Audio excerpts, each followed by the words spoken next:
জামাতের হঠাৎ করে এইভাবে উত্থান ৭০-এর উপরে তারা আসন পেল। আসলে তাদের উত্থানের কারণ কি এবং কেন তারা এত আসন পেল? আবার তারা সরকার গঠন করার মতো অবস্থানে ছিল, কেন সরকার গঠন করতে পারল না? এই ব্যাপারে আপনাদের সাথে কিছু কথা বলবো। অবশ্যই অনুষ্ঠানে ভালো লাগলে লাইক, কমেন্ট, শেয়ার করবেন এবং চ্যানেলটিকে সাবস্ক্রাইব করে পাশে থাকবেন। জামাতের এই উত্থানের পেছনে আসলে অসংখ্য কারণ আছে। একটা কারণ হলো তারা জুলাই আন্দোলনের পরবর্তী সময়ে যাইয়া যখনই বিএনপি নির্বাচন চাইতো তখনই তারা বলতো যে এত সকাল নির্বাচনের দরকার নেই। এটা তারার একটা প্ল্যান ছিল। ওই প্ল্যানে আসলে বিএনপির অনেক বদনাম করার সুযোগ পাইছে তারা, এবং কি তারা নিজেদেরকে অনেক সাধু বাবার এবং সাধুবা হিসেবে জনগণের কাছে উপস্থাপন করার একটা ভালো সময় পাইছে। আর একটা কারণ হলো তাদের মহিলা কর্মীরা সারা বাংলাদেশের অশিক্ষিত এবং অল্প শিক্ষিত এবং ধর্মভীরু মহিলাদের মধ্যে ইসলামের প্রচার এমনভাবে করছে যে জামাতকে ভোট না দিলে আপনি মুসলমানে না। তেমনই একটি ঘটনা আপনাদেরকে বলি। আমার সাথে কয়দিন আগে একটা মহিলার দেখা হলো, আমাকে জিজ্ঞাসা করলো আপনি কি ভোট দিয়েছেন? আমি বললাম হ্যাঁ ভোট দিয়েছি। কিসে দিয়েছেন? আমি বললাম যে বিএনপিতে, দানের শীষ। তো উনি আমাকে বলল যে আপনি তো মুসলমান না আপনি। এবার চিন্তা করেন আপনারা, এই ধরনের চিন্তা চেতনা ওরা মহিলাদের মনে ঢুকিয়ে দিয়েছে। মানে আপনি জামাতকে ভোট দিলে মুসলমান, অন্য দলকে ভোট দিলে মুসলমান। তখন আমি ওনাকে বললাম আপনি যদি মুসলিম দল হিসাবে ভোট দেন তাহলে তো আপনি হাত পাকা দিতে হাত পাকাকে ভোট দিতে পারেন। তখন উনি বলল হাত পাকা হইলো মুনাফিক। এবার চিন্তা করেন আপনারা, ওরা কিভাবে মানুষের ব্রেন ওয়াশ করছে। তাদের উত্থানের মূল একটা কারণ হলো এই মহিলা ভোটার। কারণ ওরা মহিলাদেরকে এমনভাবে ব্রেন ওয়াশ করছে যে আপনি দাঁড়িপাল্লাকে ভোট দিলে আপনি মুসলমান, আর যদি হাত পাকাকে ভোট দেন আপনি মুনাফিক, আর যদি ধরেন আপনার অন্য দলকে ভোট দেন তাহলে তো আপনি মুসলমানই না।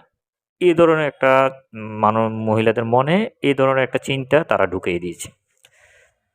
তাদের উত্থানের আরও কিছু কারণ, তাদের অসংখ্য সরকারি কর্মকর্তা বিভিন্ন জায়গায় চাকরি করে। এগুলো আসলে গুপ্ত শিবির, গুপ্ত জামাত, এ ধরনের লোক।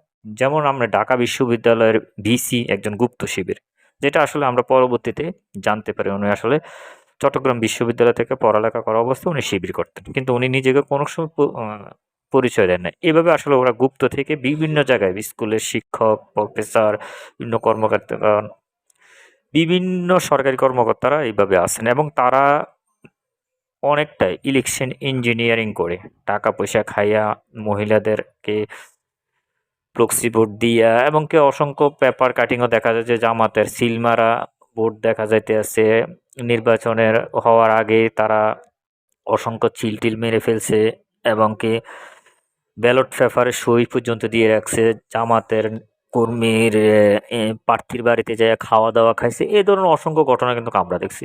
জামাতের উত্থানের এটা আরেকটা কারণ। জামাতের উত্থানের আরেকটা কারণ বিএনপির সাংগঠনিকভাবে দুর্বলতা। এটা আসলে অসংখ্য জায়গায় অসংখ্যবার আমরা দেখেছি বিএনপির সাংগঠনিকভাবে অসংখ্য দুর্বলতা আছে। যেমন বিএনপির মহিলা কর্মী নিয়ে নাই বললেই চলে। যারা পুরুষ কর্মী এবং বয়স্ক কর্মী এবং ইয়াং জেনারেশন যারা এবারে নতুন ভোটার, হ্যাঁ, এদের মধ্যেও বিএনপির জনপ্রিয়তাটা অনেকাংশে কম। এটাও জামাতের একটা উত্থানের কারণ। আশা করি এই উত্থানগুলার সামনে আপনারা অবশ্যই, যারা বিএনপি অথবা জামাত করে, আসলে জামাতের যে পলিসি, এই পলিসি দিয়ে আসলে আর ওরা টিকতে পারবে না। কারণ ওরা হক্কানি আলেম ওলামাদেরকে সবসময় গালাগালি করে। তাবলিগকে গালাগালি করে, চরমনাইকে গালাগালি করে, কওমি আলেমদেরকে গালাগালি করে তাদের বিরুদ্ধে গেলে। এগুলা করে আসলে তারা কোনোদিন ক্ষমতায় যেতে পারবে না। হয়তোবা তারা কিছু আসন পাইতে পারে, কম পাইতে পারে, বেশি পাইতে পারে, এটার মধ্যে তাদের সীমাবদ্ধ থাকবে। কারণ বাংলাদেশ সৃষ্টির আগের থেকে জামাত এই দেশের রাজনীতি করে। কিন্তু তাদের এটাই সর্বোচ্চ সাফল্য, হয়তোবা এটাই তাদের সর্বশেষ সাফল্য। এরপরে হয়তোবা তাদের তেমন কোনো সাফল্য আমরা হয়তোবা দেখব না।